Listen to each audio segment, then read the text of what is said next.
جزاک اللہ۔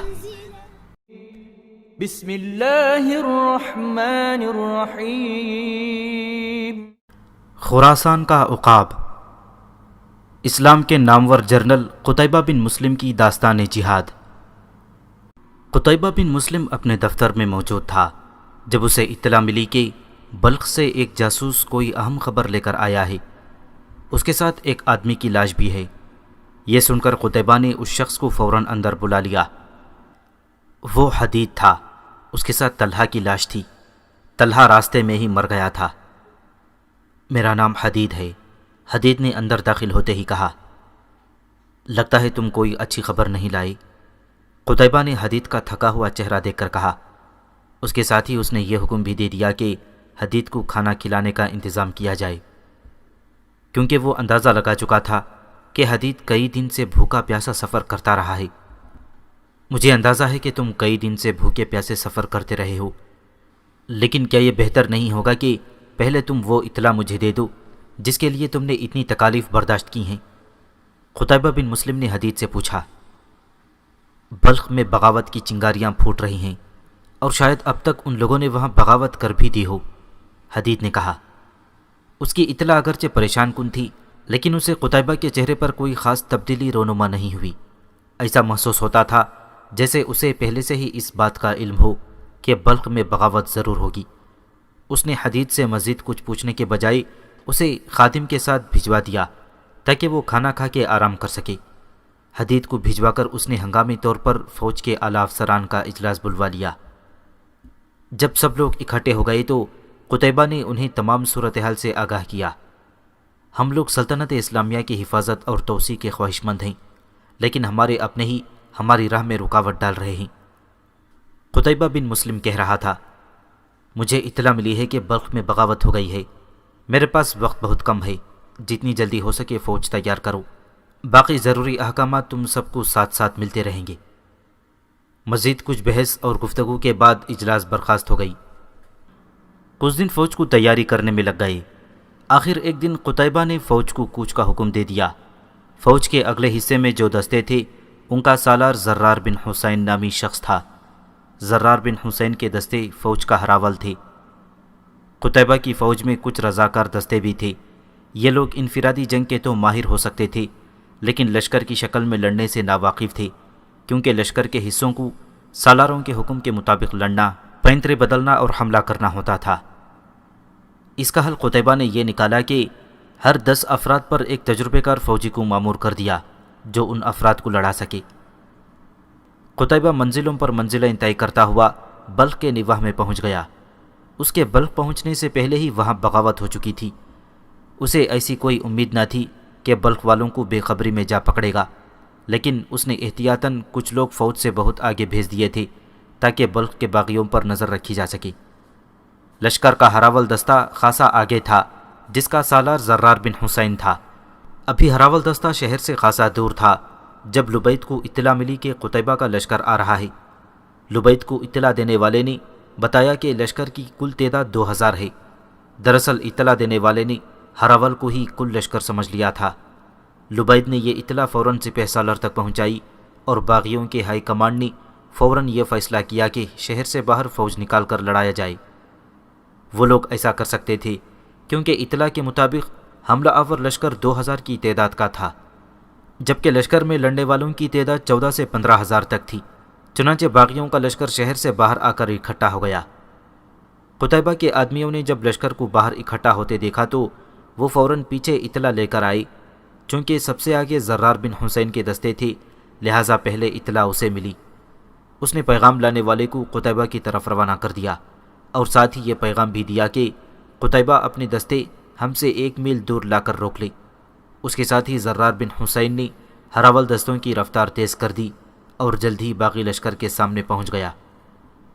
باغیوں کے کمانڈر نے جب اتنی تھوڑی فوج دیکھی تو اس نے حملے کا حکم دے دیا۔ یہ حملہ اس طرح تھا جیسے تیز و تند طوفان ہو۔ باغیوں کا خیال تھا کہ وہ اتنے کم تعداد لشکر کو روند کر رکھ دیں گے۔ چنانچہ جلد ہی زرار بن حسین کے دستوں کے قدم اکھڑ گئے اور وہ پیچھے ہٹتے آئے۔ پھر اچانک ہی باغی لشکر پر پہلوؤں سے حملہ ہو گیا۔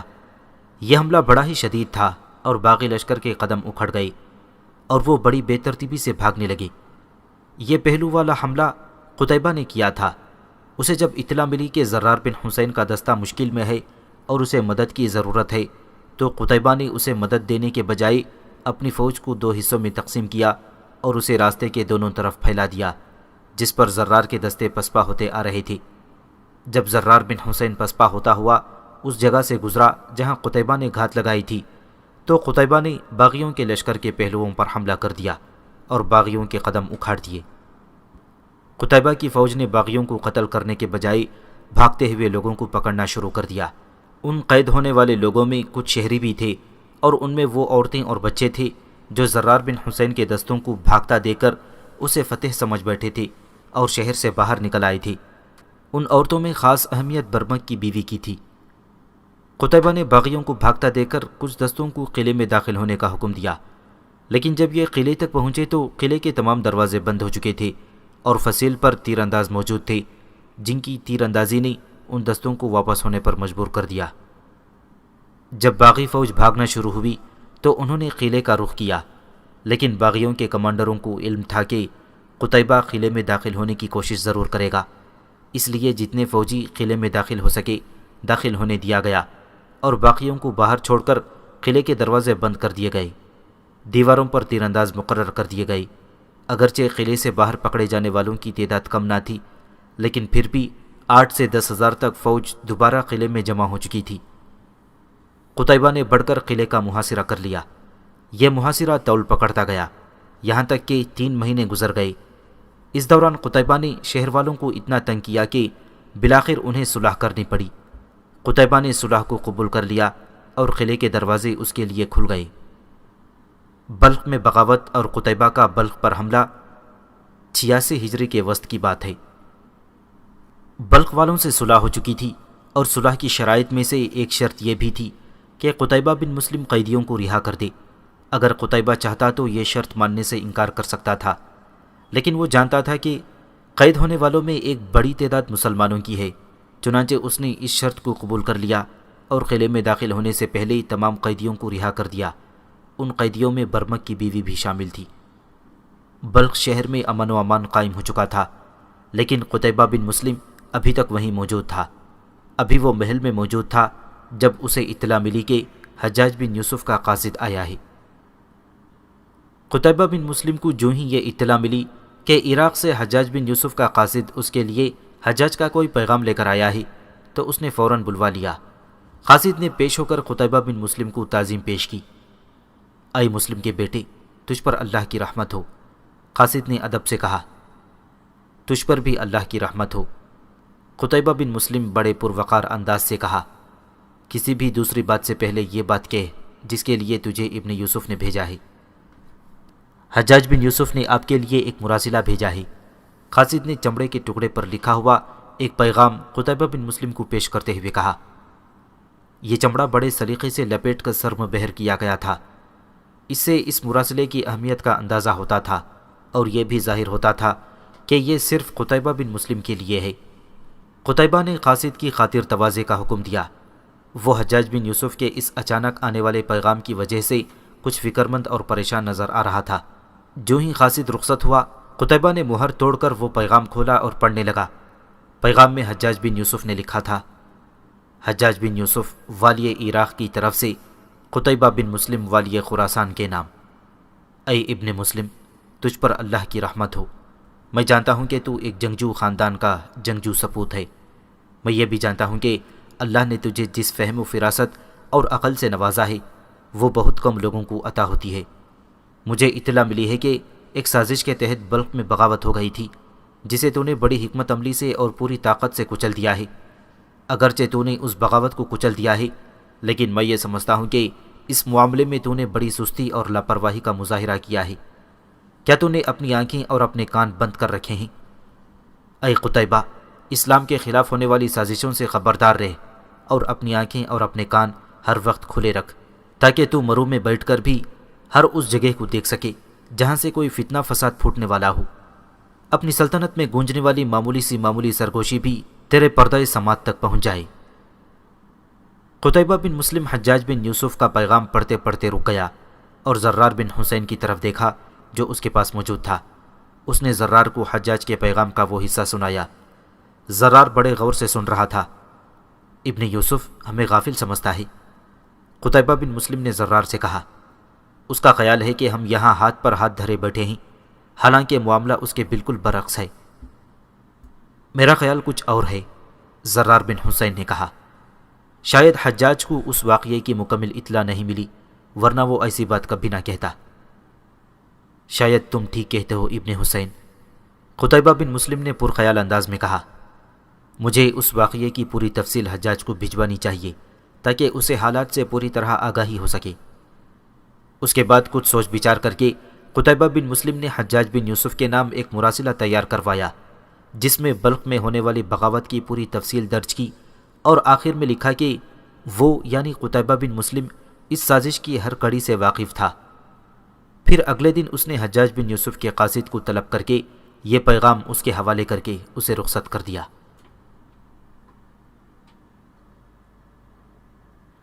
ہم اس داستان کو ذرا پیچھے لے چلتے ہیں۔ 20 رمضان سن 8 ہجری، جب رسول اللہ صلی اللہ علیہ وسلم نے مکے کا محاصرہ کر لیا تھا، وہی مکہ جہاں سے کفار کی فتنہ انگیزیوں کی وجہ سے آپ صلی اللہ علیہ وسلم کو ہجرت کرنی پڑی تھی۔ مکے کو مسلمانوں نے فتح کر لیا۔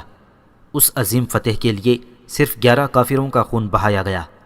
ممکن تھا کہ یہ 11 کافر بھی قتل نہ ہوتے۔ ان کو اس لیے قتل کیا گیا تھا کہ انہوں نے گھات لگا کر مسلمانوں کے لشکر پر حملہ کیا تھا، ورنہ رحمت دو عالم صلی اللہ علیہ وسلم نے حکم دے رکھا تھا کہ ہر اس شخص کو امان دے دی جائے جو ہتھیار ڈال دے۔ پھر ذی القعدہ 72 ہجری، 64 سال بعد، مکہ شہر ایک بار پھر محاصرے میں ہے۔ شہر کے باہر منجنیقی نصب ہیں جو شہر پر مسلسل سنگباری کر رہی ہیں۔ 64 سال پہلے مکے کا محاصرہ کرنے والا لشکر حضرت محمد صلی اللہ علیہ وسلم کے جانثاروں کا تھا اور صرف 11 آدمیوں کا خون بہا تھا۔ اس وقت مکے پر کفار کا قبضہ تھا۔ 64 سال بعد مکے کا محاصرہ کرنے والا لشکر بھی مسلمانوں کا ہی تھا، اور اس لشکر کا سپہ سالار تاریخ اسلام کی متنازع شخصیت حجاج بن یوسف تھا۔ اس محاصرے میں اور 64 سال پہلے کے محاصرے میں فرق یہ تھا کہ اس وقت مکہ کافروں کے قبضے میں تھا اور اب اس پر مسلمانوں کی حکومت تھی۔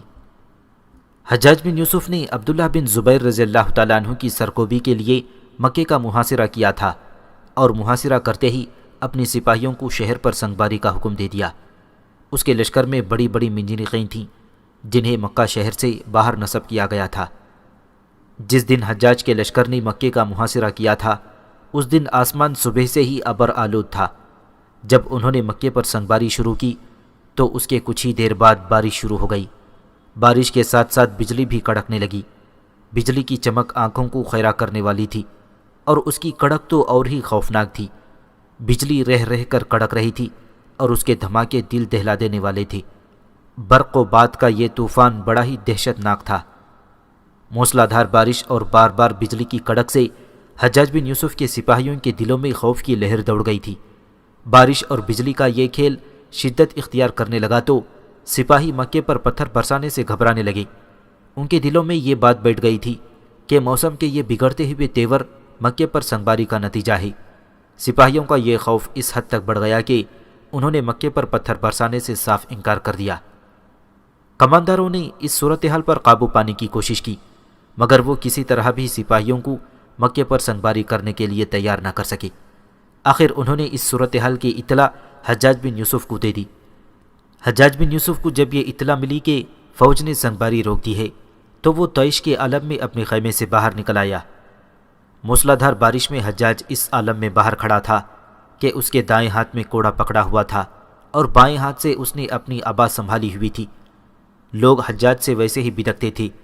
جب سپاہیوں نے اسے طیش کے عالم میں کوڑا لیے آتے دیکھا تو ان میں خوف کی ایک لہر دوڑ گئی۔ ان کا خیال تھا کہ آج کسی کی خیر نہیں ہے اور سپاہیوں کو سخت ترین سزائیں دی جائیں گی، کیونکہ حجاج فوج میں ڈسپلن کے معاملے میں بہت سخت تھا، لیکن اس کا رد عمل بڑا حیران کن اور سب کی توقع کے خلاف بھی۔ گرج اور چمک اس علاقے کے لیے انوکھی بات نہیں ہے۔ اس نے صرف اتنا کہا، یہاں جب بھی بادل آتے ہیں موسم ایسا ہی شدید ہوتا ہے۔ اس کے بعد اس نے اپنی ابا کو کمر سے بندھے ہوئے پٹے میں اڑس لیا، کوڑے کو ایک طرف رکھا اور اپنے ہاتھوں سے ایک پتھر اٹھا کر منجنیق میں رکھا، اور ساتھ ہی حکم دیا کہ اس کا یہ حکم پورے لشکر میں پہنچا دیا جائے کہ سنگباری فوری طور پر دوبارہ شروع کر دی جائے۔ چنانچہ حجاج کے اس حکم کے بعد مکے پر دوبارہ پتھر برسنے لگے۔ حجاج بن یوسف خود بھی پتھر اٹھا اٹھا کر منجنیق میں رکھ رہا تھا۔ یہ محاصرے کا پہلا دن تھا۔ رات ہوئی تو سنگباری کا یہ سلسلہ روک دیا گیا۔ محاصرے کے پہلے دن ہی مکہ شہر پر اس قدر پتھر برسائے گئے تھے کہ شہر کے اندر موجود عبداللہ بن زبیر رضی اللہ تعالیٰ عنہ کی فوج میں خوف و ہراس پھیل گیا۔ یہ وہ صورتحال تھی جو حجاج مکے میں پیدا کرنا چاہتا تھا۔ حجاج کے جاسوس اس کو مکے کے اندر کی پل پل کی صورتحال سے باخبر رکھے ہوئے تھے۔ حجاج بن یوسف کو امید تھی کہ مکے کی فوج جلد ہی ہتھیار ڈال دے گی، لیکن اس کے برعکس یہ محاصرہ طول پکڑتا گیا۔ اس محاصرے کو 6 ماہ گزر گئے۔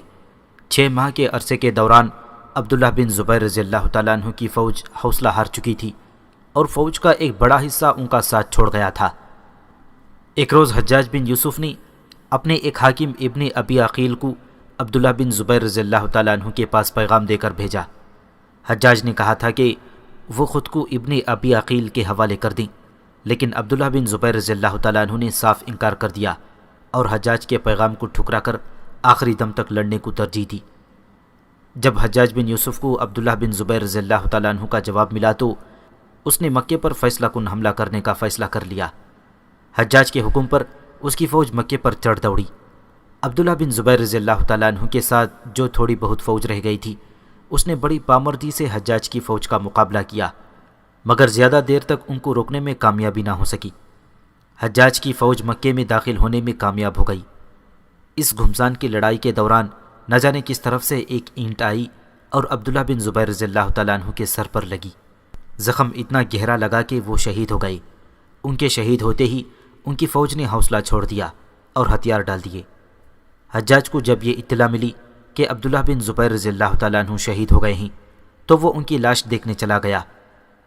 اس وقت اس کے ساتھ طارق بن عمرو بھی موجود تھا جو حجاج کے خاص آدمیوں میں سے تھا۔ وہ دونوں عبداللہ بن زبیر رضی اللہ تعالیٰ عنہ کی لاش کے پاس آ کر کھڑے ہو گئے۔ ان سے زیادہ جوان مرد آج تک پیدا نہیں ہوا۔ عمرو نے عبداللہ بن زبیر رضی اللہ تعالیٰ عنہ کی لاش کو دیکھ کر کہا۔ عمرو کی بات سن کر حجاج غصے میں آ گیا۔ تو ایسے شخص کی تعریف کر رہا ہے جس نے امیر المؤمنین کی مخالفت میں کوئی کسر نہیں اٹھا رکھی۔ حجاج نے تلخ لہجے میں کہا، اس شخص نے 6 ماہ سے ہماری فوج کو مکے سے باہر روکے رکھا تھا۔ اس کی یہی شجاعت تو تعریف کا سبب ہے۔ بن عمرو نے کہا، اس نے اس قدر کم فوج سے ہمیں 6 ماہ تک مکے میں داخل ہونے نہیں دیا۔ طارق بن عمرو حضرت عثمان رضی اللہ تعالیٰ عنہ کا آزاد کردہ غلام تھا۔ اس میں یہ خصوصیت تھی کہ وہ مصلحت پسند نہیں تھا، سچی بات کہنے میں ہچکچاہٹ محسوس نہیں کرتا تھا۔ اس لیے اس نے حجاج جیسے جابر انسان کے سامنے بھی سیدھی سچی بات کہہ دی تھی، حالانکہ کسی آدمی میں اتنی جرأت نہ تھی کہ وہ کوئی ایسی بات کہہ دے جو حجاج کی مرضی کے خلاف ہو۔ طارق بن عمرو کی بات سن کر حجاج خاموش رہا اور پھر اس نے حکم دیا کہ عبداللہ بن زبیر رضی اللہ تعالیٰ عنہ کا سر قلم کر کے مدینہ بھجوا دیا جائے اور ان کی سربریدہ لاش چوراہے پر لٹکا دی جائے۔ اس حکم کی تعمیل کی گئی۔ اس کارروائی سے فارغ ہونے کے بعد حجاج نے مکے کے لوگوں سے خلیفہ کی بیعت لی۔ اس وقت عبد الملک خلیفہ تھا۔ اس کا تعلق خاندان بنو امیہ سے تھا۔ حجاج نے عبداللہ بن زبیر رضی اللہ تعالیٰ عنہ کا سر قلم کروا کے اسی دن مدینے میں بھجوا دیا تھا، جو بعد میں عبد الملک کے پاس پہنچا دیا گیا۔ مکے پر ہونے والی سنگباری کی وجہ سے کعبے کی عمارت کو بھی نقصان پہنچا تھا اور اس کی ایک طرف کی دیوار گر گئی تھی جس کو بعد میں دوبارہ تعمیر کیا گیا تھا۔ یہ 73 ہجری کی بات ہے جب حجاج بن یوسف نے مکے کو فتح کیا تھا۔ اس وقت تک حجاج خلیفہ عبد الملک کے دست راست کی حیثیت سے اپنی جگہ بنا چکا تھا۔ 74 ہجری میں خلیفہ عبد الملک نے حجاج بن یوسف کو مدینے کا حاکم مقرر کیا۔ حجاج نے مدینے کا حاکم بن کر اہل مدینہ کو تنگ کرنے اور ان کی تذلیل کرنے کا کوئی موقع ہاتھ سے نہ جانے دیا، حتیٰ کہ جو صحابہ اکرام رضی اللہ تعالیٰ عنہ مجمعین اس وقت حیات تھے، حجاج ان کی توہین سے بھی باز نہ آتا تھا۔ اس نے بعض صحابہ اکرام کی گردنوں پر گرم گرم سیسے سے داغ لگوا دیے تھے۔ ایک دن حجاج نے سہل بن سعد جو حضرت عثمان رضی اللہ تعالیٰ عنہ کے معاونین میں سے تھے ان کو بلوایا۔ جب حضرت سہل بن سعد آئے تو حجاج کا ان سے انداز گفتگو خاصا گستاخانہ تھا۔ سہل، تم نے حضرت عثمان کی مدد کیوں نہیں کی؟ حجاج نے ایسے لہجے میں پوچھا جس میں بے ادبی نمایاں تھی۔ اے حجاج، سہل بن سعد نے کہا، اگر تجھے سب کچھ یاد ہے تو تجھے یہ بھی معلوم ہوگا کہ جن لوگوں نے عثمان رضی اللہ تعالیٰ عنہ کو سازشوں سے بچانے کی ہر ممکن کوشش کی تھی ان میں میرا نام سب سے آگے تھا۔ حضرت سہل کی بات کو حجاج نے تمسخر میں اڑا دیا اور حکم دیا کہ ان کی گردن داغ دی جائے۔ چنانچہ حکم کی تعمیل کی گئی۔ مدینے پر حجاج نے صرف 1 سال ہی حکومت کی تھی، لیکن اس 1 سال میں اس نے اہل مدینہ کو اتنا تنگ کیا کہ وہ اس سے عاجز آ گئے۔ جب خلیفہ عبد الملک کو حجاج کی ان حرکتوں کی اطلاع ملی تو اس نے حجاج کو مدینے سے ہٹا کر عراق کا گورنر بنا دیا۔ اس کے بعد وہ آخری وقت تک عراق ہی کا گورنر رہا۔ حجاج اگرچہ عراق کا گورنر تھا، لیکن وقت گزرنے کے ساتھ ساتھ اس کی عملداری کا علاقہ وسیع تر ہوتا چلا گیا۔ اس کی عملداری میں اتنا وسیع علاقہ آ گیا تھا جس کی حیثیت خود ایک سلطنت جیسی تھی۔ یہ وہ وقت تھا جب حجاج اتنا زیادہ طاقتور ہو چکا تھا کہ بآسانی خود مختاری کا اعلان کر کے اپنی الگ حکومت قائم کر سکتا تھا، لیکن خلافت بنو امیہ سے وفاداری اس کے خون میں دوڑ رہی تھی۔ اس کے علاوہ اسے خلیفہ عبد الملک سے ایک عجیب طرح کا انس ہو گیا تھا اور وہ خلیفہ کو چھوڑنے کا سوچ بھی نہیں سکتا تھا۔ ایک دن جب حجاج اپنے محل میں موجود تھا، جب اسے اطلاع ملی کہ دمشق سے ایک قاصد آیا ہے۔ ان دنوں دمشق سلطنت اسلامیہ کا دارالخلافہ تھا۔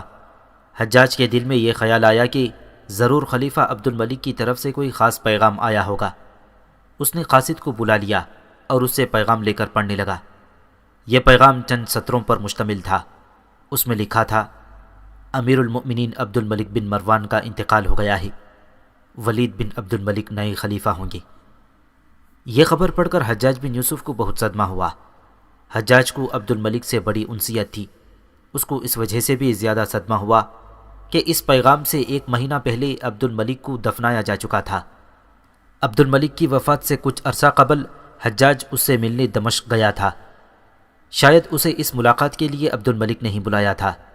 حجاج کی دمشق سے واپسی کے دوران ایک ایسا واقعہ رونما ہوا جس نے تاریخ اسلام میں ایک ولولہ انگیز داستان کو جنم لیا۔ دمشق سے واپسی کا سفر کرتے ہوئے راستے میں حجاج نے ایک شہر میں قیام کیا۔ اس کے ساتھ کچھ اور لوگ بھی تھے۔ وہاں کے نمایاں حیثیت کے لوگ بھی حجاج سے ملنے آئے تھے۔ ادھر ادھر کی باتوں کے دوران ایک بہت بڑے عالم کا ذکر چھڑ گیا۔ حجاج نے اس سے دلچسپی ظاہر کی۔ اسے بتایا گیا کہ وہ عالم مذہباً عیسائی ہے اور آسمانی کتابوں کا گہرا مطالعہ کرتا ہے۔ حجاج علماء کا بہت احترام کرتا تھا اور ان سے میل جول رکھتا تھا۔ حجاج نے اس عالم کے بارے میں مزید معلوم کرنے کی خواہش ظاہر کی، اور والی عراق بتانے والے نے کہا، وہ اپنے علم میں اس قدر دسترس رکھتا ہے کہ آنے والے حالات و واقعات کے بارے میں پیشن گوئی کر سکتا ہے۔ اس کے لیے وہ آسمانی کتابوں سے مدد لیتا ہے۔ یہ باتیں سن کر حجاج کے جذبہ تجسس میں اور اضافہ ہوا اور اس عالم سے ملنے کے لیے حجاج کی دلچسپی بڑھ گئی۔ اس نے اس شہر کے عمائدین سے کہا کہ اس عیسائی عالم سے اس کی ملاقات کا بندوبست کیا جائے۔ چنانچہ انہوں نے فوری طور پر عالم کو بلا کر حجاج کی خدمت میں پیش کر دیا۔ حجاج نے اس کی بہت عزت کی اور پھر اس کے ساتھ اپنی دلچسپی کے امور پر گفتگو کرنے لگا۔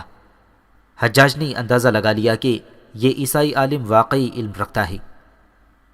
ایک بات بتائیے محترم، حجاج نے کہا، کیا آسمانی کتابوں میں ان حالات کا ذکر بھی ہے جن سے اس وقت ہم گزر رہے ہیں؟ ہاں، عالم نے بلا تردد کہا، ان تمام حالات کا ذکر آسمانی کتابوں میں موجود ہے، حتیٰ کہ ان حالات کا ذکر بھی موجود ہے جو گزر چکے ہیں یا آئندہ آگے چل کر پیش آنے والے ہیں۔ آسمانی کتابوں میں حالات کا ذکر کیسے کیا گیا ہے؟ حجاج نے پوچھا۔ کیا یہ ذکر صرف نام لے کر کیا گیا ہے یا ہر واقعے یا حالات کی تفصیلات بھی بیان کی گئی ہیں؟ دونوں ہی طریقے موجود ہیں، اس عیسائی راہب نے کہا۔ آسمانی کتابوں میں حالات و واقعات کے بارے میں دونوں صورتیں ملتی ہیں، کہیں صرف حالات کا حوالہ دیا گیا ہے اور کسی جگہ تفصیلات بیان کی گئی ہیں، اور بعض مقامات ایسے بھی ہیں جہاں حالات و واقعات کے نام اور تفصیلات دونوں موجود ہیں۔ اچھا یہ بتائیے، حجاج نے پوچھا، کہ ہمارے موجودہ امیر المؤمنین کیسے ہیں اور ان میں کیا خصوصیات ہیں؟ وہ نہایت مدبر بادشاہ ہیں، راہب نے کچھ سوچ کر کہا۔ اس وقت ان کی پوزیشن ایسی ہے کہ جو بھی ان کے مقابلے میں آئے گا وہ شکست کھائے گا۔ کیا یہ بتا سکتے ہیں کہ ان کے بعد کون خلیفہ بنے گا؟ حجاج نے دلچسپی سے پوچھا۔ ولید بن عبد الملک، عیسائی راہب نے کہا۔ اور اس کے بعد کون خلیفہ بنے گا؟ حجاج نے پھر سوال کیا۔ سلیمان بن عبد الملک، راہب نے کہا۔ آپ مجھے جانتے ہیں؟ حجاج نے پوچھا۔ ہاں، مجھے آپ کے بارے میں بتا دیا گیا ہے، راہب نے کہا۔ آپ مجھے جانتے ہیں تو پھر یہ بتائیے کہ میرے بعد کون عراق کا گورنر بنے گا؟ یزید، راہب نے جواب دیا۔ آپ کے بعد یزید نام کا ایک شخص عراق کا گورنر بنے گا۔ کیا آپ مجھے اس کی کوئی نشانی بتا سکتے ہیں؟ حجاج نے پوچھا۔ ہاں، وہ ایک بدعہدی کا مرتکب ہوگا، راہب نے کہا۔ اس کے علاوہ مجھے اس کے بارے میں کچھ معلوم نہیں۔ حجاج بن یوسف اس عالم کے ساتھ کافی دیر تک گفتگو کرتا رہا۔ اس کے بعد اس نے راہب کو بڑی عزت و احترام سے رخصت کر دیا۔ راہب تو چلا گیا تھا، لیکن یزید کا نام اس کے دماغ پر گویا نقش ہو کر رہ گیا تھا۔ وہ اضطراب کی حالت میں کمرے میں ٹہلنے لگا۔ وہ ٹہلتے ہوئے سوچ رہا تھا کہ یہ یزید کون شخص ہو سکتا ہے جو اس کے بعد عراق کا گورنر بنے گا۔ وہ خاصی دیر اسی طرح بے چینی سے ٹہلتا رہا اور یزید کے نام کے مختلف آدمیوں کے بارے میں غور کرتا رہا۔ پھر اچانک ایک نام اس کے ذہن میں آیا اور وہ ٹہلتے ٹہلتے رک گیا۔ اس کے ذہن میں ایک ہی نام گونج رہا تھا، یزید بن محلب۔ یہ یزید بن محلب ہی ہو سکتا تھا جو حجاج کے بعد عراق کا گورنر بننے کی صلاحیت رکھتا تھا۔ اسے 82 ہجری میں حجاج نے خود خراسان کا گورنر بنایا تھا۔ حجاج یزید بن محلب کی بہت عزت کرتا تھا اور وہ اعلیٰ صلاحیتوں سے بھی واقف تھا۔ حجاج کو ایک خیال یہ بھی آیا کہ یزید بن محلب حجاج کے خلاف سازش کر کے اس کی جگہ عراق کا گورنر بن سکتا ہے۔ حجاج کی شخصیت کا ایک پہلو یہ بھی تھا کہ وہ آنے والے خطرات کو پہلے سے ہی ختم کر دینے کا قائل تھا۔ چنانچہ اس نے فیصلہ کر لیا تھا کہ وہ بصرہ، جو کہ حجاج کا دارالحکومت تھا، پہنچ کر یزید بن محلب سے ملے گا۔ چند روز بعد حجاج نے دوبارہ سفر کا حکم دیا اور 7 روز بعد وہ بصرہ پہنچ گیا۔ بصرہ پہنچ کر حجاج نے استعفیٰ لکھا اور قاصد کو بلا کر کہا، یہ لے جاؤ اور امیر المؤمنین کو دے کر اس کا جواب لے آؤ، اور جتنی جلدی ہو سکے دربار خلافت سے جواب لے کر پہنچو۔ یا امیر، قاصد نے مخصوص عربی لہجے میں کہا، یہ سمجھیں کہ میں دربار خلافت اور دربار امارت کے درمیان اڑتا ہوا سفر کروں گا۔ یہ سن کر حجاج مسکرایا اور قاصد کو جانے کا کہا۔ قاصد کے جانے کے بعد وہ قدرے مطمئن تھا۔ حجاج نے عبد الملک کو اپنا استعفیٰ 84 ہجری کے آخر میں بھیجا تھا اور اب وہ بے چینی سے اس کے جواب کا انتظار کر رہا تھا۔ قاصد جلد ہی عبد الملک کا جواب لے کر آ گیا۔ عبد الملک نے حجاج کا استعفیٰ رد کر دیا تھا اور قاصد کے ہاتھ ایک پیغام بھیجا تھا جس میں اس نے لکھا تھا، مجھے تمہارے استعفیٰ سے تمہارے مقصد کا علم ہو گیا ہے۔ تم یہی چاہتے ہو نا کہ میں تمہارے بارے میں اپنی رائے کا اظہار کروں؟ تو سن لو کہ میں تمہیں ایک مفید آدمی سمجھتا ہوں، لہٰذا اپنا استعفیٰ واپس لے لو اور اب مرتے دم تک استعفیٰ نہ دینا، کیونکہ سلطنت اسلامیہ کو تمہارے جیسے آدمیوں کی ضرورت ہے۔ حجاج کے پاس 2 ہی راستے تھے، یا تو خود امارت سے علیحدہ ہو جائے یا پھر یزید بن محلب کو معزول کر دے۔ امارت سے علیحدہ ہونے کی وہ کوشش کر چکا تھا، اب وہ ہر قیمت پر یزید بن محلب کو خراسان کی گورنری سے معزول کرنا چاہتا تھا۔ اس نے خلیفہ کا پیغام پڑھ کر قاصد کو چلے جانے کو کہا۔ قاصد چلا گیا تو حجاج نے عبید بن موہب کو بلا بھیجا۔ عبید بن موہب حجاج کا دست راست تھا۔ جب عبید آ گیا تو حجاج نے عیسائی راہب سے ہونے والی ملاقات کا سارا واقعہ سنایا اور کہا، اس وقت میرے ماتحت 3 عہدیداروں کے نام یزید ہیں، یزید بن قبصہ، یزید بن دینار اور یزید بن محلب، مگر ابن قبصہ اور ابن دینار میں سے کوئی بھی عراق میں نہیں اور نہ ہی ان میں سے کوئی عراق کی امارت کے قابل ہے۔ اگر یزید بن محلب کی بات کی جائے تو وہ اس قابل ہے کہ اسے عراق کا گورنر بنایا جائے۔ مجھے خوف بھی اسی سے محسوس ہو رہا ہے۔ کچھ دیر کمرے میں سکوت رہا، پھر حجاج کی آواز ابھری، کیوں عبید، تیرا کیا خیال ہے؟ مجھے اپنے خیال سے آگاہ کر۔ تاکہ میں کوئی صحیح فیصلہ کر سکوں۔ ہاں ابن یوسف، عبید نے کہا، تو ٹھیک کہتا ہے۔ ابن مہلب بھی ایسا شخص ہے جو تیرے بعد عراق کا گورنر بننے کے قابل ہے، لیکن تو نے خود ہی تو اسے خراسان کا گورنر بنایا ہے۔ اگر میں نے اسے خراسان کا گورنر بنایا ہے تو اسے معزول بھی تو کر سکتا ہوں، اور اب میں ایسا ہی کروں گا، کیونکہ میں یہ نہیں چاہتا کہ کوئی تجھے ہٹا کر میری جگہ لے لے۔ وہ کچھ دیر عبید کی طرف دیکھتا رہا، پھر بولا، سن لے اے عبید، تیری اور میری گفتگو راز میں ہی رہنی چاہیے۔ مجھے معلوم ہے کہ میں اپنے مفاد کا احترام کس طرح کر رہا ہوں۔ تو بے فکر رہ حجاج، عبید نے کہا، یہ سمجھ کہ میں نے تیری گفتگو سنی ہی نہیں۔ کچھ دن بعد حجاج نے خلیفہ عبد الملک بن مروان کو پیغام بھیجا، جس میں اس نے یزید بن مہلب کو معزول کرنے کی سفارش کی تھی۔ عبد الملک نے کچھ سوچ بچار کے بعد حجاج کو اجازت دے دی کہ وہ یزید بن مہلب کو خراسان کی گورنری سے معزول کر دے۔ خلیفہ نے حجاج کو یہ اجازت بھی دے دی تھی کہ وہ خراسان پر اپنی مرضی کے آدمی کو گورنر مقرر کر سکتا ہے، کیونکہ عبد الملک جانتا تھا کہ حجاج مردم شناسی میں اپنی مثال آپ تھا۔ خلیفہ سے یزید بن مہلب کو معزول کرنے کی اجازت ملتے ہی حجاج نے ایک قاصد خراسان بھیج دیا تاکہ وہ یزید بن مہلب کو معزول کر کے قصر امارت میں پیش کرے۔ اس کے ساتھ ہی اس نے یزید کے بھائی مفضل بن مہلب کو خراسان کا حاکم بنا دیا۔ حجاج کا پیغام یزید کو 85 ہجری میں ملا تھا۔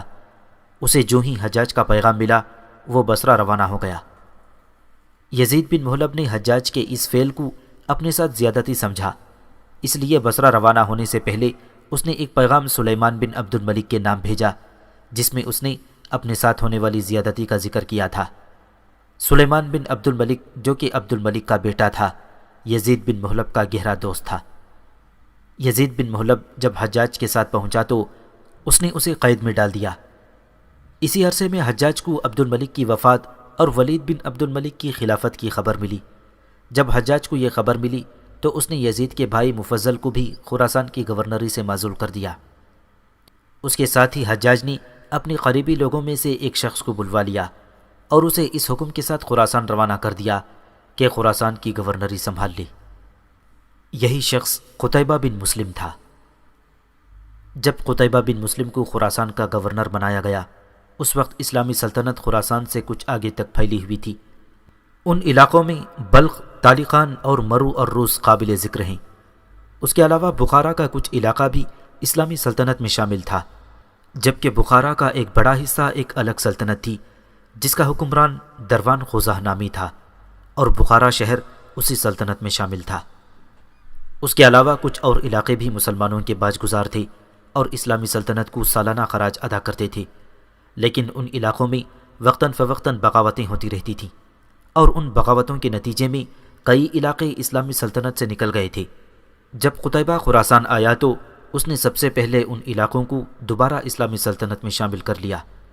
ان علاقوں میں بلخ اور کفتان خاص طور پر شامل ہیں۔ ان علاقوں سے فارغ ہونے کے بعد قتیبہ بن مسلم نے ان علاقوں کی طرف توجہ دی جو ابھی تک اسلامی سلطنت میں شامل نہ تھے، لیکن ان کا وجود کسی حد تک اسلامی سلطنت کے لیے خطرے کی علامت تھا، خاص طور پر بخارا اور سمرقند کے علاقے جو نہ صرف دفاعی اعتبار سے بہت اہم تھے بلکہ تہذیب و ثقافت کا مرکز تھے۔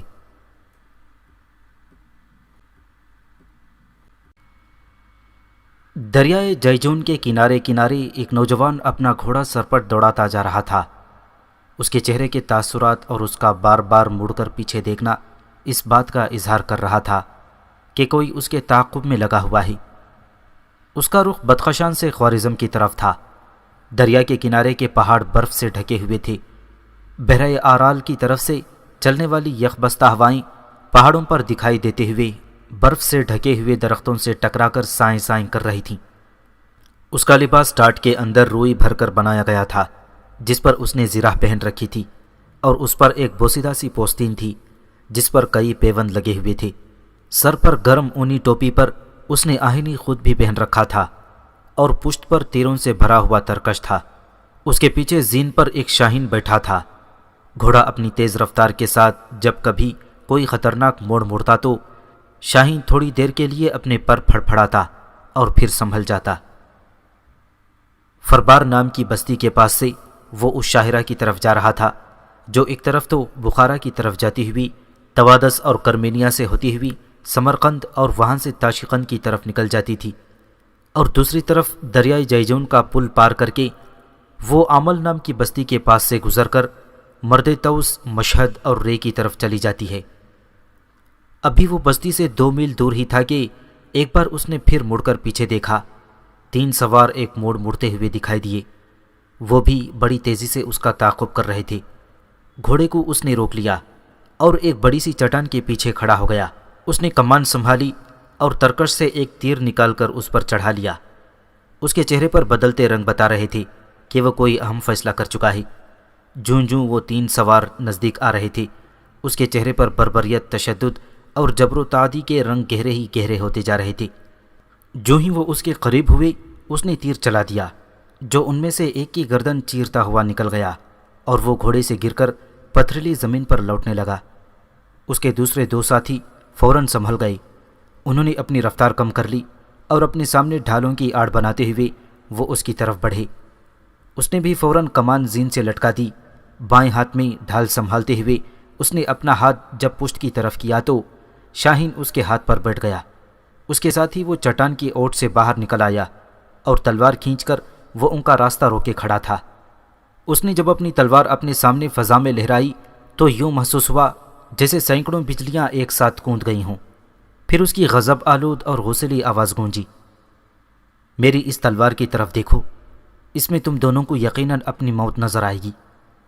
ان میں سے ایک نے بڑے جرأت مندانہ انداز میں جواب دیا، یہ گیدڑ بھپتی کسی اور کو سنانا، ہم اس سے متاثر ہونے والے نہیں ہیں۔ ہم بزدل ہوتے تو اتنی لمبی مسافت تک تمہارا تعاقب نہ کرتے، اور اگر تم اس قدر شجاع ہوتے جس کا تم اظہار کر رہے ہو تو تم جان بچانے کی خاطر یوں ہمارے آگے بزدل لومڑی کی طرح نہ بھاگتے۔ بس تمہاری سائی ختم ہو چکی ہے، یہیں تمہارا انجام ہوگا۔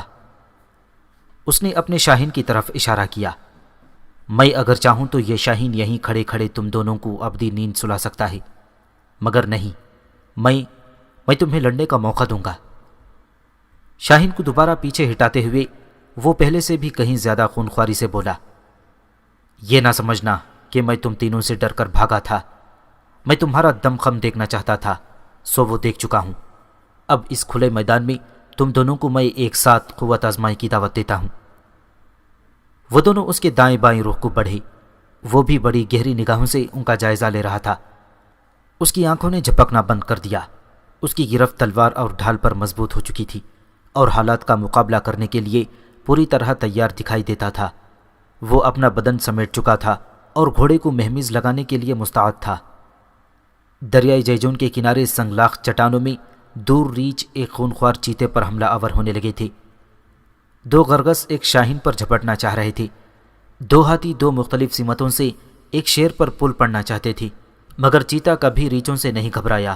شاہین گرگسوں کے مقابلے میں آتے ہوئے خوفزدہ نہیں ہوتا۔ شیر ہاتھی جیسے جسیم جانور کے سامنے اپنی خو نہیں بدل سکتا۔ معاً ہی وہ ان میں سے ایک پر جھپٹا اور اس قدر خونخواری سے حملہ کیا کہ اس کی تلوار مقابل کے خود کو چیرتی ہوئی گردن تک نیچے اتر گئی اور وہ خون میں نہا کر گھوڑے سے نیچے گر گیا۔ فوراً ہی پیچھے ہٹتے ہوئے اس نے اپنی تلوار لہرائی اور بڑی خوفناکی سے اپنے دشمن کی طرف دیکھتے ہوئے غرایا، تم اپنے ساتھی کا انجام دیکھ چکے ہو، اس کے باوجود تمہیں اگر کوئی شک ہو تو آگے بڑھو، میں تمہیں پہلے وار کرنے کا موقع دیتا ہوں۔ اس کا گھوڑا بار بار زمین پر سم مارتے ہوئے ہنہنا رہا تھا، شاید وہ بھی حملہ آور ہونے کو بیتاب تھا۔ اس کا مد مقابل وہیں کھڑا رہا، شاید وہ اس کی قوت کا اندازہ لگا چکا تھا اور اپنے آپ کو خطرے میں نہ ڈالنا چاہتا تھا۔ اس نے وحشت انگیز اور غیر مانوس سا بلند قہقہہ لگایا جس کی بازگشت دور دور تک سنائی دی۔ بھاگنے کی کوشش کی تو یاد رکھو تمہارا انجام تمہارے ساتھی سے بھی بدترین ہوگا، اور تم اپنی ہار تسلیم کر چکے ہو تو ایک شرط پر میں تمہیں چھوڑنے کو تیار ہوں۔ اس نے گھگیائی ہوئی آواز میں کہا، میں ہر شرط پر تم سے صلح کرنے کو تیار ہوں، میں اپنی شکست تسلیم کرتا ہوں۔ اپنی تلوار نیام میں کر لو۔ اس نے فوراً تلوار نیام میں کر لی تو اس نے گھوڑے کو ایڑ لگائی اور اس کے قریب آ کھڑا ہوا۔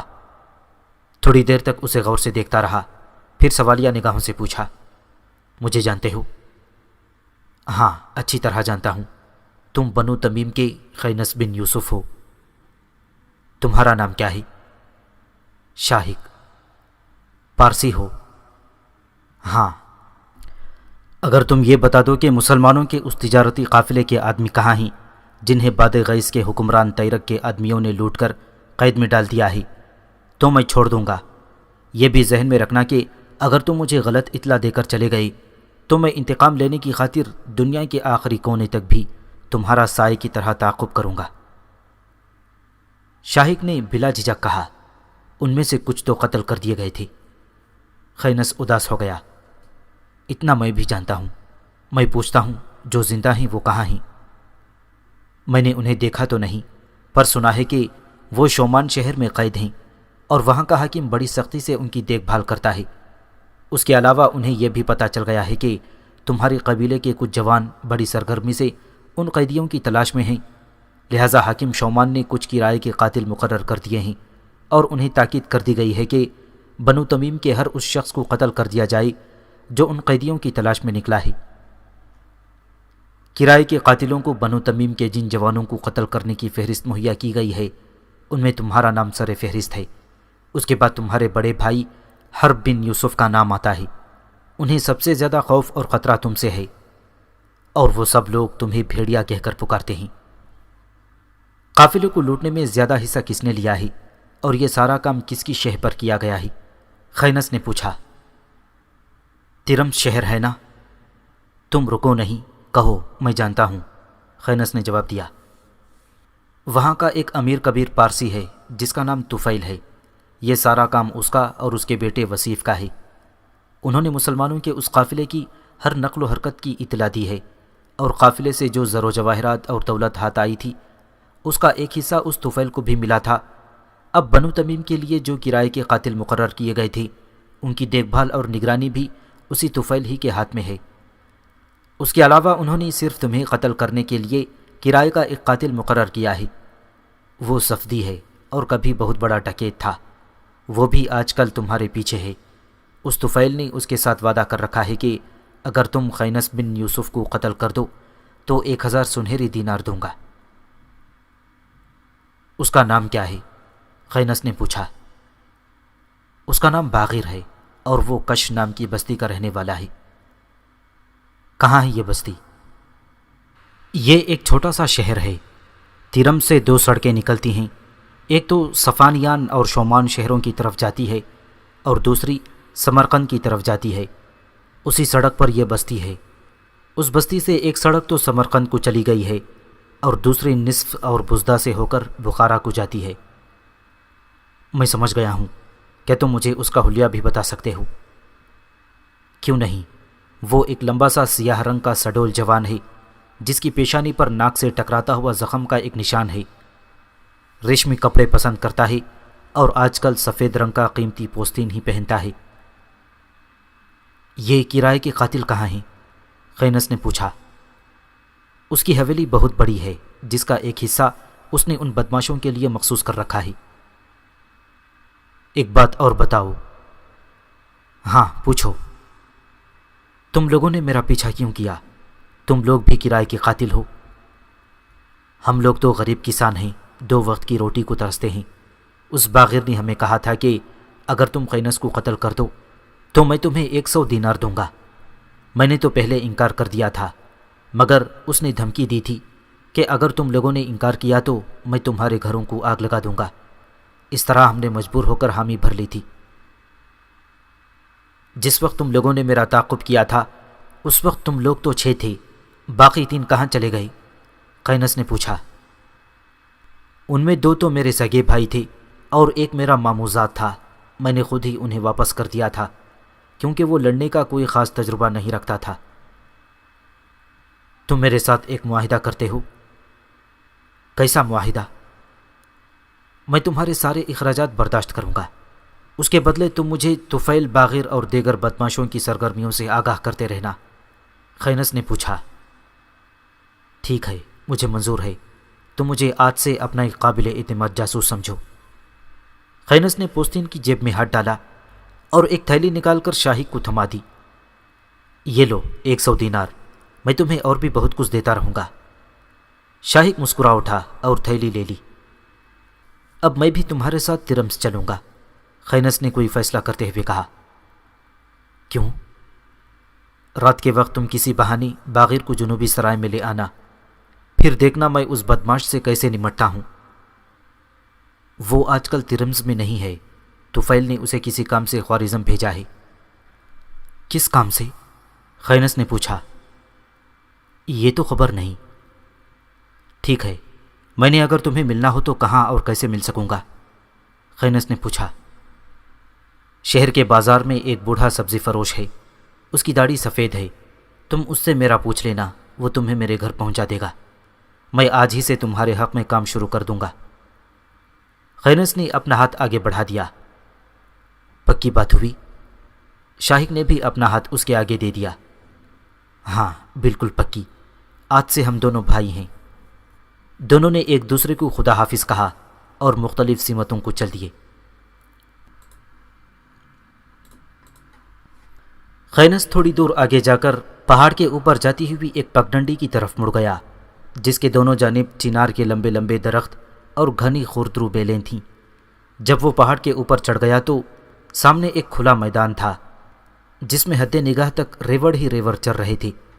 میدان کے بائیں جانب ایک بہت بڑی بستی دکھائی دے رہی تھی، جس میں دکھائی دیتی ہوئی مسجدوں کے سفید اور بلند مینار ماحول کو شاداب بنائے ہوئے تھے۔ میدان میں جگہ جگہ پتھروں پر چرواہے بیٹھے ہوئے تھے، جو شاہین کی طرح اپنے اپنے ریوڑ پر نگاہ رکھے ہوئے تھے۔ خینس جو ہی میدان میں اترا، ایک چرواہا جو ان کا ریوڑ چراتا تھا وہ بھاگتا ہوا آیا اور خینس کے گھوڑے کی باگ پکڑ لی۔ خینس نے اس کی طرف دیکھ کر مسکراتے ہوئے پوچھا، کیسے ہو تمام؟ ٹھیک ہوں۔ گھر میں خیریت ہے نا؟ بالکل۔ ہر بھائی گھر میں ہیں؟ نہیں، وہ کئی دنوں سے شومان گئے ہوئے ہیں، ابھی تک نہیں لوٹے۔ خینس نے اپنے سامنے پتھر پر بیٹھے ہوئے ایک شخص کی طرف اشارہ کیا۔ وہ تمہارے ساتھ دوسرا کون بیٹھا ہوا ہے؟ مجھے ملنے گھر میں میرا بھائی آیا ہوا ہے۔ کیا نام ہے اس کا؟ اتبا۔ اسے کچھ دن یہیں رکھو اور خوب کھلاؤ پلاؤ، خینس نے کہا۔ پھر خینس آگے بڑھ گیا۔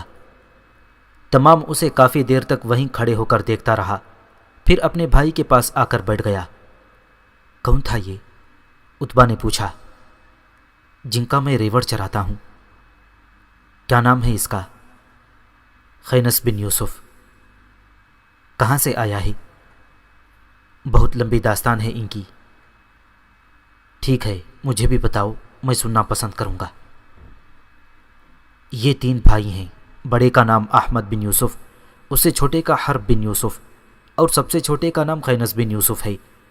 اس بستی میں کئی قبائل کے لوگ ہیں، مثلاً بنی تمیم ہیں، بنی بکر، بنی زیبان، بنو لحم اور بنو سلیم کے عرب بھی رہتے ہیں۔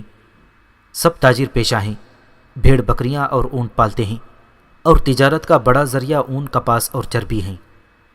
بنو تمیم کا ایک تجارتی قافلہ جس میں اس کا باپ، ماموں اور ماموزاد بھائی بھی شامل تھے، تجارت کی غرض سے شومان شہر کی طرف گیا تھا، تو خبر نہیں کن لوگوں نے قافلے کو لوٹ لیا۔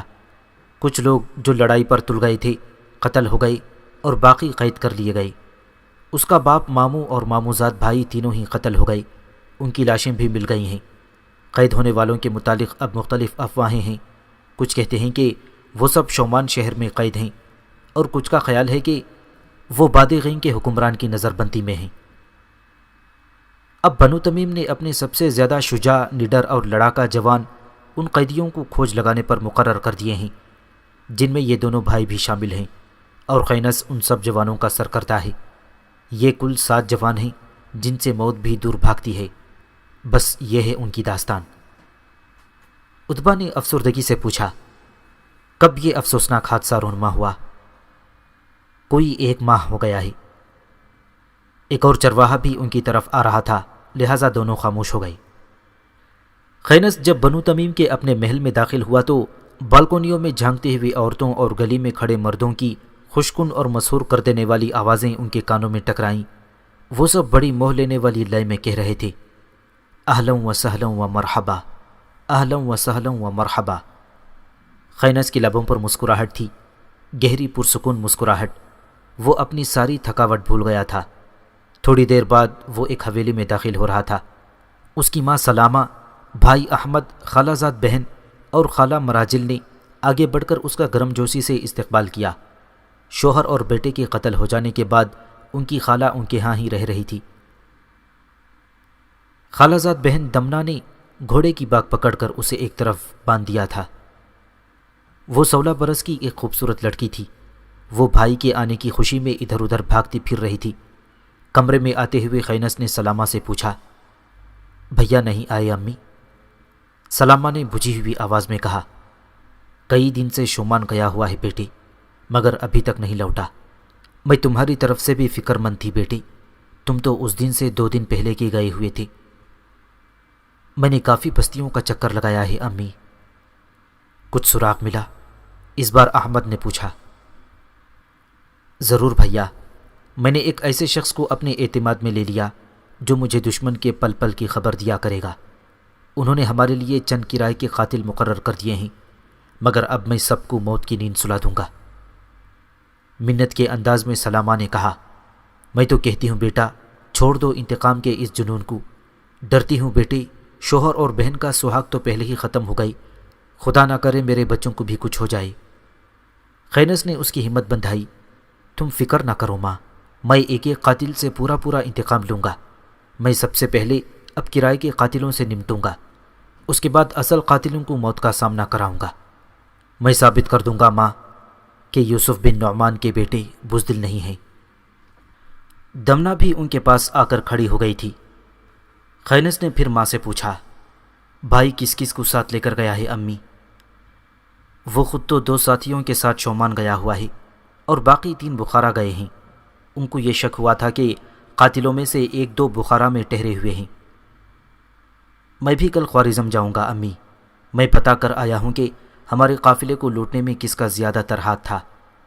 اس نے ہی ہمارے پیچھے کرائے کے قاتل لگائے ہیں۔ ایک خونی قاتل جو کسی زمانے میں ڈکیت تھا، انہوں نے مجھ اکیلے کے پیچھے لگایا ہے۔ وہ بدماش ان دنوں اکیلا کسی کام سے خوارزم گیا ہوا ہے۔ میرا ارادہ ہے اس سے خوارزم جا کر ہی نمٹ لوں گا، اس طرح میرا کام کچھ ہلکا ہو جائے گا۔ اتنے میں ایک جوان اندر آیا اور خینس سے کہا، لوگ تمہیں باہر بلا رہے ہیں خینس، وہ تم سے بہت کچھ پوچھنا چاہتے ہیں۔ دمنا فوراً بول پڑی، ابھی تو آئے ہیں، کھانا کھا لیں پھر آتے ہیں۔ خینس نے پیار سے کہا، تم کھانا تیار کرو دمنا، میں ابھی آتا ہوں۔ اس کے ساتھ ہی وہ اس جوان کے ساتھ باہر نکل گیا۔ برف بڑے زور سے پڑ رہی تھی، شام کے دھند لگے پھیل چکے تھے۔ خینس خوارزم میں داخل ہو رہا تھا۔ سردی کی تیز لہر ہر چیز کو کاٹ رہی تھی، اس کے دانت سے دانت بج رہے تھے اور وہ بہت جلد کسی سرائے میں پناہ لینا چاہتا تھا۔ شہر میں داخل ہونے کے بعد جس پہلی سرائے پر اس کی نظر پڑی وہ اس میں داخل ہو گیا۔ سرائے کے ایک ملازم نے آگے بڑھ کر اس سے گھوڑا لے لیا۔ گھوڑے کو جب وہ لے جا رہا تھا تو زین پر بیٹھا ہوا شاہین اڑ کر خینس کے کندھے پر بیٹھ گیا۔ سرائے کا مالک اپنے سامنے پھیلے ہوئے کاغذات دیکھ رہا تھا۔ خینس اس کے سامنے جا کھڑا ہوا۔ سرائے کے مالک نے ایک بار سر سے پاؤں تک اس کا جائزہ لیا، پھر اس کی نگاہیں شاہین پر جم گئیں۔ خینس نے مسکرا کر پوچھا، کیا دیکھ رہے ہو؟ اس نے اپنی پریشانی اور سراسیم کی چھپاتے ہوئے جواب دیا، دیکھ رہا ہوں تمہاری اور اس شاہین کی آنکھوں میں کافی حد تک مشابہت ہے۔ یہ میری طرف اس طرح دیکھ رہا ہے جیسے ابھی مجھ پر جھپٹ پڑے گا۔ کیا یہ تمہارا سدھایا ہوا ہے؟ خینس اور زیادہ مسکرا دیا، جی ہاں، میں جس کی طرف اشارہ کروں یہ اس پر جھپٹ پڑتا ہے۔ تمہیں کمرہ چاہیے؟ جی۔ اس نے اسے ایک چابی تھما دی، نیچے کی منزل میں 9واں کمرہ۔ خینس چابی لے کر چند قدم پیچھے ہٹا، پھر واپس لوٹتے ہوئے بولا، سنو تمہارا نام کیا ہے؟ اکتائی۔ چینی ہو؟ ہاں۔ تمہاری سرائے میں کوئی ایسا آدمی تو نہیں ٹھہرا ہوا جس کا نام باغر ہو؟ اس نے نفی میں سر ہلا کر کہا، نہیں۔ اچھا سنو، میرا گھوڑا لگاتار کئی گھڑیاں برف باری میں سفر کرتا رہا ہے، اسے کسی اچھی جگہ بندھوانا اور اس کے لیے دانہ چارے کا بھی اچھا انتظام کرنا۔ میں تھوڑی دیر تک خود آ کر اسے دیکھوں گا، زین اتروا دینا، اور ہاں میرے کمرے کے آتش دان میں آگ بھی جلنی چاہیے۔ اکتائی قدرے سر جھکا کر بولا، سب کچھ تمہاری مرضی کے مطابق ہوگا۔ خینس اس پر گہری نگاہ ڈالتا ہوا اپنے کمرے کی طرف چلا گیا۔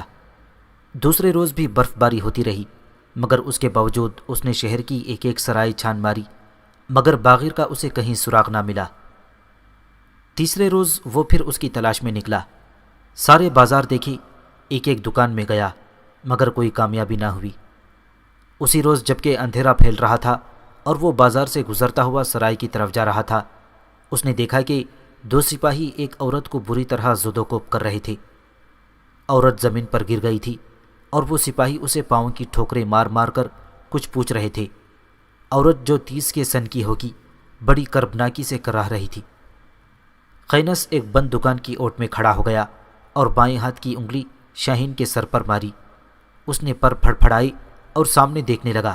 جو ہی خینس نے انگلی کا اشارہ ان سپاہیوں کی طرف کیا، شاہین فضا میں اڑ گیا۔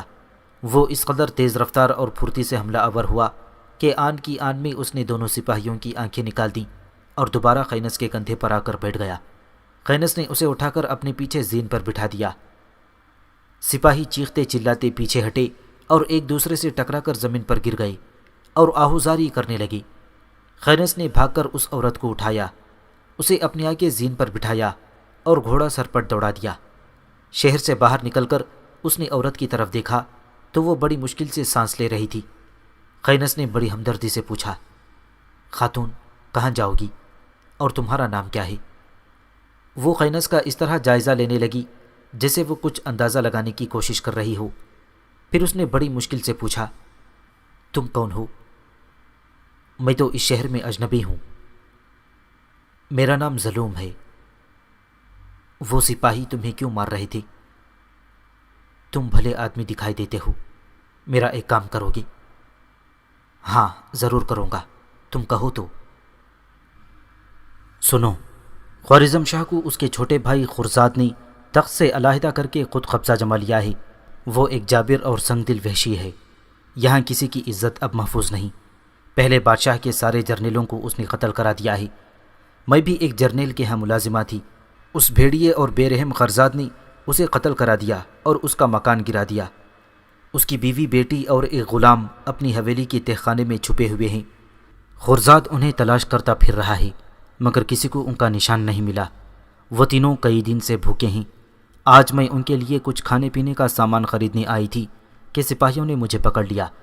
انہوں نے مجھے خوب مار پیٹ کر ان کا پتہ پوچھنا چاہا، مگر میں نے نہیں بتایا۔ دیکھو میں مر رہی ہوں، وعدہ کرو کہ تم ان کی مدد ضرور کرو گے۔ وہ بھاگ کر اپنی جان بچانا چاہتے ہیں اور تم ان کی مدد کر سکتے ہو۔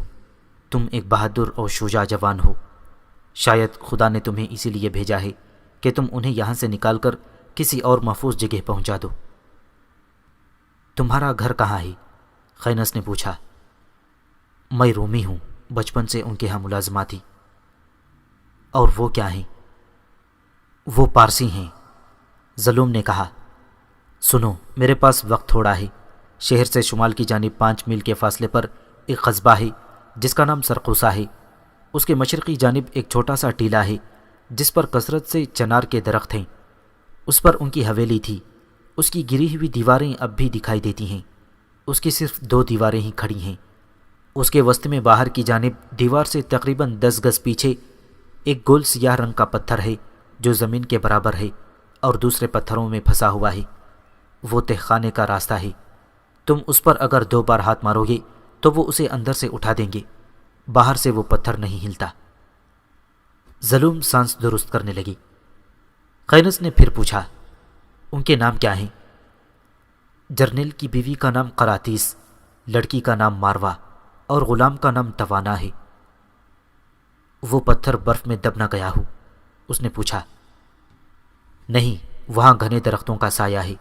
وہ کئی دنوں سے بھوکے ہیں اور اگر ان کی مدد نہ کی گئی تو وہ وہیں سسک سسک کر مر جائیں گے۔ کیا وہاں سپاہیوں کا پہرا تو نہیں ہوتا؟ خینس نے پوچھا۔ ظلوم نے جب کوئی جواب نہ دیا تو خینس نے اسے جھنجھوڑا، مگر اس کا سر ایک طرف ڈھلک گیا۔ اس نے نبض دیکھی تو وہ مر چکی تھی۔ خینس نے وہیں برف میں گڑھا کھود کر اسے دفن کر دیا۔ دوبارہ وہ بازار میں آیا، ایک نامبائی کی دکان سے کھانا خریدا اور ذرا آگے جا کر کافی مقدار میں خشک پھل خرید لیے۔ ساری چیزیں اس نے خرجین میں ڈال لی۔ سوار ہونے سے پہلے شاید اسے کسی اور چیز کا خیال آ گیا۔ دوبارہ وہ نامبائی کی دکان میں آ گیا اور گھوڑے کی زین سے بندھا ہوا مشکیزہ بھی پانی سے بھر لیا۔ شمال کی سمت وہ شہر سے باہر نکلا اور اندھیرے میں گھوڑا سرپٹ دوڑانے لگا۔ آنن فانن اس نے 5 میل کا فاصلہ طے کر لیا۔ اب سامنے بائیں ہاتھ ایک قصبہ آ گیا تھا، وہ اس میں داخل ہو گیا۔ ایک اور شخص سے پتہ کرنے پر اس کی تسلی ہو گئی کہ اس قصبے کا نام سرقوسا ہے، مگر اسے یہ جان کر مایوسی ہوئی کہ قصبے میں کوئی سرائے نہیں ہے۔ ناچار وہ بستی سے باہر نکلا اور مشرق کی طرف بڑھنے لگا۔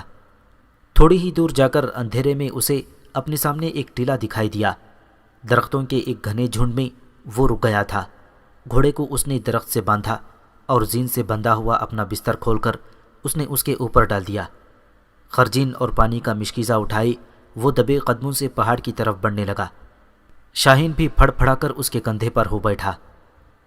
ٹیلے پر کئی فٹ برف پڑی ہوئی تھی اور اب پھر ہلکی ہلکی برف گرنے لگی تھی۔ وہ بڑی احتیاط سے کام لیتا ہوا ٹیلے پر چڑھ گیا۔ اوپر جا کر اس نے دیکھا جس طرح ظلم نے بتایا تھا بالکل اسی طرح 2 دیواریں کھڑی تھیں۔ اس نے دیوار کے وسط میں آ کر اس پتھر کی طرف بڑھنا چاہا تو اسے کسی کے آپس میں باتیں کرنے کی آوازیں سنائی دیں، تو وہ فوراً سنبھل گیا، تلوار کھینچ لی اور دیوار کی اوٹ میں ہو کر اس نے اس سمت دیکھا جدھر سے آواز آئی تھی۔ اس نے دیکھا جہاں دونوں دیواریں ملتی تھیں وہاں چھت کا کچھ حصہ بھی ابھی تک قائم تھا اور اس کے نیچے 2 سپاہی پہرا دے رہے تھے اور آپس میں باتیں کر رہے تھے اور کچھ ان کے آس پاس ہی سوئے ہوئے تھے۔ اندھیرے میں وہ اچھی طرح انہیں گن نہ سکا، تاہم اس نے اندازہ لگا لیا کہ وہ 6 سے کسی طرح کم نہ تھے۔ قدموں کی آہٹ پیدا کیے بغیر وہ پھر دیوار کے وسط میں آیا اور بغور دیکھتا ہوا آگے بڑھنے لگا۔ جہاں درختوں کا جھنڈ زیادہ گھنا ہو گیا تھا وہاں وہ رک گیا۔ اس کے سامنے ہی گول پتھر تھا جس کے دائیں جانب کچھ جھاڑیاں بھی تھیں۔ اس نے کچھ سوچا، پھر وہ وہاں بیٹھ گیا اور 2 بار پتھر پر مکہ مارنے کے بعد وہ اس کے رد عمل کا انتظار کرنے لگا۔ تھوڑی دیر بعد پتھر آہستہ آہستہ بغیر کسی آواز کے اوپر اٹھ گیا۔ خینس نے دیکھا ایک سانولے سے رنگ کے مرد نے پتھر اٹھایا تھا۔ وہ مرد سیڑھیوں پر کھڑا تھا جو نیچے اترتی تھیں۔ پتھر نیچے ہٹتے ہی خینس اندر کود گیا۔ وہ مرد جس نے پتھر اٹھایا تھا اپنی تلوار چلانا ہی چاہتا تھا کہ خینس نے دھکا دے کر اسے سیڑھیوں سے نیچے گرا دیا، اور اس خیال سے کہ مبادہ یہ شور نہ کرے پتھر فوراً نیچے گرا دیا۔ جو ہی وہ مرد نیچے گرا 2 عورتیں ایک طرف سے بھاگتی ہوئی آئیں۔ دونوں کے ہاتھ میں تلواریں تھیں۔ وہ خینس اور اس کے کندھے پر بیٹھے ہوئے شاہین کو دیکھ کر خوفزدہ ہو گئیں۔ ان دونوں کی حالت یوں ہو گئی تھی جیسے ان کے سامنے موت آن کھڑی ہو۔ خینس سیڑھیاں اتر کر نیچے آ گیا۔ وہ مرد تلوار لہراتا ہوا پھر خینس کی طرف لپکا۔ خینس نے بھی تلوار سیدھی کر لی اور بڑی نرمی سے کہا، تلوار نیام میں کر لو، میں تمہارا دشمن نہیں دوست ہوں۔ مگر اسے اعتبار نہ آیا۔ اسے شاید غصہ تھا کہ سیڑھیوں میں سے نیچے کیوں گرا دیا ہے۔ وہ آگے بڑھا اور خینس پر وار کر دیا۔ خینس نے مسکراتے ہوئے اپنی تلوار سے اس کے وار کو روکا اور اس کا ہاتھ پکڑ کر جھٹکا دیتے ہوئے اسے پھر دور پھینک دیا۔ وہ بڑی بے بسی سے پھر فرش پر گر گیا۔ خینس نے پھر نرمی سے کہا، بے وقوف نہ بنو، پہلے میری بات سنو۔ اس کے ساتھ ہی اس نے ان عورتوں کی طرف دیکھا۔ ان میں سے ایک ادھیڑ عمر تھی اور دوسری 17-18 سال کی نازک سی ایک حسین ترین لڑکی تھی۔ وہ سیب کی طرح سرخ تھی اور ہیرے کی طرح دمک رہی تھی۔ جسمانی تناسب اور خوبصورتی کی لحاظ سے اسے حسینہ عالم کہا جا سکتا تھا۔ وہ مرد تلوار ہلاتا ہوا جب دوبارہ خینس کی طرف بڑھا تو لڑکی کی کڑکتی ہوئی غسیلی آواز تہ خانے میں ابھری، ہوش میں آؤ توانا، پہلے سنو تو وہ کیا کہتا ہے۔ توانا وہیں کھڑا رہا اور ندامت سے سر جھکا لیا۔ خینس نے لڑکی کی طرف دیکھتے ہوئے کہا، جس طرح مجھے بتایا گیا ہے اس کے مطابق اگر میں غلطی پر نہیں ہوں تو تمہارا نام ماروا ہے، دوسری خاتون تمہاری ماں ہے جس کا نام قراتیس ہے، اور توانا تمہارا غلام ہے۔ لڑکی نے تائید کر دی، تم ٹھیک کہتے ہو، پر تم کس غرض سے یہاں آئے ہو؟ تمہاری ملازمہ ظلم آج بازار گئی تھی نا؟ ہاں گئی تھی۔ میں جب بازار سے گزر رہا تھا تو سپاہیوں نے اسے زمین پر گرا رکھا تھا اور مار مار کر تمہارا پتہ پوچھ رہے تھے، مگر وہ نہیں بتا رہی تھی۔ میں نے ان دونوں سپاہیوں کو ختم کر دیا اور ظلم کو اٹھا کر شہر سے باہر لے گیا۔ اس نے مجھے تمہارے متعلق سب کچھ بتلا دیا اور اس نے دعا کی کہ میں تمہاری مدد کروں۔ ماروا نے بڑی بےتابی سے پوچھا، ظلم اب کہاں ہے؟ اسے سپاہیوں نے اس قدر مارا تھا کہ مجھ سے تھوڑی دیر باتیں کرنے کے بعد وہ مر گئی تھی اور میں نے وہیں اسے برف میں دبا دیا تھا۔ ماروا نے اس بار بڑی نرمی سے خینس کو مخاطب کرتے ہوئے ایک بستر کی طرف اشارہ کرتے ہوئے کہا، وہاں کیوں کھڑے ہو؟ ادھر آ کر بستر پر بیٹھ جاؤ۔ میں محسوس کر رہی ہوں کہ شاید مشیت ایزدی ہمارے ساتھ ہے۔ اس اندھیرے تہ خانے میں جہاں ہمارا کوئی پرسان حال نہ تھا، تم ہمارے لیے رحمت بن کر نازل ہوئے ہو۔ خینس نے تہ خانے کا جائزہ لیا۔ 2 بستر ایک ساتھ لگے ہوئے تھے اور ایک بستر ذرا دور ہٹ کر لگا ہوا تھا۔ خینس ان 2 بستروں میں سے ایک پر بیٹھ گیا۔ قراطیس اور ماروا بھی اس کے سامنے دوسرے بستر پر بیٹھ گئیں۔ توانا ان کے قریب ہی آ کر کھڑا ہو گیا۔ اس بار قراطیس نے پوچھا، تمہارا نام کیا ہے؟ خینس، شہر میں کس جگہ رہتے ہو؟ میں اجنبی ہوں اور دریائے جیجون کو عبور کر کے بخارا کی طرف جانے والی سڑک کے کنارے فربار نام کی بستی کا رہنے والا ہوں۔ خوارزم کیسے آئے ہو؟ میں تو یہاں اپنے ایک دشمن کی تلاش میں آیا تھا اور ایک سرائے میں ٹھہرا ہوا ہوں۔ وہ تو نہیں ملا، اس دوران ظلم کا حادثہ پیش آ گیا۔ قراطیس خاموش ہو گئی تو خینس نے پوچھا، تم لوگ یہاں سے نکل کر کہاں جانا پسند کرو گے؟ اس بار ماروا نے جواب دیا، میرا خالو دریائے جیجون کے کنارے جہاں دریائے نیل دریائے جیجون میں گرتا ہے ایک چھوٹے سے شہر ترمز میں رہتا ہے۔ تم اگر ہمیں وہاں پہنچا دو تو ہم پوری زندگی تمہارا احسان نہ اتار سکیں گے۔ خینس نے بڑے اعتماد سے کہا، میں نے وہ شہر دیکھا ہوا ہے، میں ضرور تم لوگوں کو وہاں پہنچا دوں گا۔ بچ نکلنے کی امید ہوتے ہی ماروا کی آنکھیں چمک اٹھیں۔ کیا یہاں سے نکلنا ممکن ہے؟ کیوں ممکن نہیں؟ قراطیس پھر بولی، تمہیں پتا ہے باہر سپاہی پہرا بھی دیتے ہیں۔ ہاں، میں انہیں دیکھ چکا ہوں، وہ تعداد میں 6 یا 7 ہوں گے۔ پھر ان کا کیا بنے گا؟ جب میں تم لوگوں کو یہاں سے نکال کر لے جانے کی ذمہ داری قبول کر رہا ہوں تو میں ان سپاہیوں سے بھی نمٹ لوں گا۔ مجھے صرف یہ بتاؤ کہ تم لوگ کب تک یہاں سے نکل بھاگنے کے لیے اپنے آپ کو تیار کر سکتے ہو؟ ہم تو ابھی سے تیار ہیں۔ میں آج یہاں سے واپس جا کر رات سرائے میں بسر کروں گا۔ دوسرے روز میں 3 گھوڑوں کا بندوبست کروں گا اور اگر کوئی بھگی سستے داموں مل گئی تو میں اسے خرید لوں گا۔ خینس نے کہا، اتنی بڑی رقم تمہارے پاس ہوگی؟ میرے پاس کچھ نقدی ہے، امید ہے اس سے کام ہو جائے، خینس نے کہا۔ ماروا نے بڑی پر اعتمادی سے کہا، رقم ہمارے پاس بے شمار ہے، تمہیں جتنی ضرورت ہوگی ہم مہیا کریں گے۔ تمہاری باتیں کرنے کا انداز بتاتا ہے کہ ہمیں جس ناخدا کی ضرورت تھی وہ تم ہی ہو۔ تم لوگوں نے کھانا کب سے نہیں کھایا؟ خینس نے پوچھا۔ 3 یوم ہو گئے ہیں، قراطیس نے جواب دیا۔ خینس نے اپنی خرجین اور پانی کا مشکیزہ ان دونوں کے سامنے رکھ دیا۔ میں تمہارے لیے بہت کچھ لایا ہوں۔ ماروا نے ساری چیزیں خرجین سے باہر نکال کر رکھ دیں۔ واقعی تم بہت کچھ لے آئے ہو، یہ تو ہمارے لیے 1 ہفتے تک کے لیے کافی ہیں۔ پانی ہمارے پاس 2 دن کے لیے پہلے ہی تھا، بہرحال 2 دن یہ بھی چل جائے گا۔ ہم تمہارے بےحد مشکور ہیں۔ شکریہ کیسا، قدرت ہی مجھ سے یہ کام لینا چاہتی تھی۔ اب مجھے اجازت دیں، میں جاتا ہوں۔ خینس کھڑا ہو گیا۔ قراطیس نے بڑے پیار سے کہا، کھانا کھا کر جاؤ بیٹا۔ نہیں، میں سرائے میں ہی جا کر کھاؤں گا۔ قراطیس اور ماروا بھی کھڑی ہو گئیں۔ تینوں سیڑھیوں کے پاس آئی۔ خینس جب سیڑھیاں چڑھنے لگا تو ماروا نے پوچھا، پھر تم کب آؤ گے؟ میں سارا انتظام کر کے کل اس وقت پھر آؤں گا۔ ذرا ٹھہرو، ابھی پتھر نہ اٹھانا۔ تھوڑی دیر بعد وہ واپس آئی۔ اس کے ہاتھ میں نقدی کی تھیلی تھی جو اس نے خینس کو تھما دی۔ اس سے تم سارا انتظام بڑی اچھی طرح کر سکو گے۔ بگی کا انتظام ہو جائے تو زیادہ اچھا ہے، اس میں سردی کا سفر آرام دہ ہوگا۔ خینس نے اسے یقین دلایا، میں بگی کا انتظام ہی کروں گا۔ یہ استخانے کا پتھر کیا اوپر سے نہیں کھل سکتا؟ کیوں نہیں کھل سکتا؟ اس پتھر میں ایک چھوٹا سا سوراخ ہے۔ ہمارے پاس لوہے کا ایک دستہ ہے جسے اس سوراخ میں پھنسا کر پتھر باہر سے بھی اٹھا لیا جا سکتا ہے۔ تم اگر وہ دستہ لے جانا چاہو تو لے جا سکتے ہو۔ نہیں، اس کی ضرورت نہیں ہے۔ خینس نے پتھر اوپر اٹھایا۔ پہلے اطمینان کی خاطر ادھر ادھر دیکھا، پھر اچھل کر باہر نکلا اور پتھر بند کر کے وہ اسی طرح دبے قدموں سے اپنے گھوڑے کی طرف بڑھنے لگا۔